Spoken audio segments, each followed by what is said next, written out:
Les chasseurs d'orage, en quelque sorte, c'est comme des reporters climatiques de terrain, c'est-à-dire qu'on va allier à la fois l'aventure, parce que c'est une aventure d'aller chasser l'orage, l'esthétique, donc la photographie, c'est aussi de l'art de faire de la photographie et de mettre les orages en scène dans un paysage, mais également de la science, puisqu'on fait des observations climatiques de terrain, la grêle, les tornades, la foudre, les inondations, mais également on gère les modèles météorologiques pour les prévisions, pour bien se positionner sur le terrain.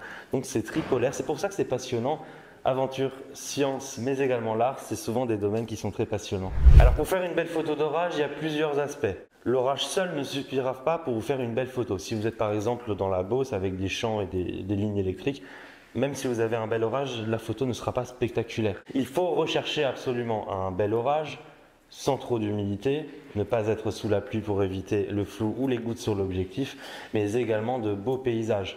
Typiquement dans les Alpes, dans l'Aveyron ou au bord de la Méditerranée, on peut retrouver de très beaux paysages. En Bretagne également, ça permet d'intégrer dans une photo à la fois artistique mais aussi scientifique. Donc on intègre l'orage, la partie scientifique, mais également de l'art. Et dans les paysages français, on peut trouver de très belles choses.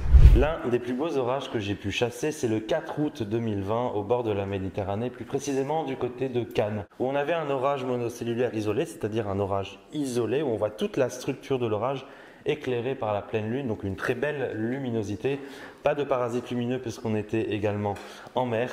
Et cet orage était plutôt sec, donc il donnait de très beaux éclairs qui n'étaient pas forcément flous puisqu'ils sortaient du rideau de pluie. Ce type d'orage, ça faisait 15 ans que je le recherchais et le 4 août 2020 au large de Cannes, j'ai pu faire une très belle photo, même plusieurs photos de cet orage-là.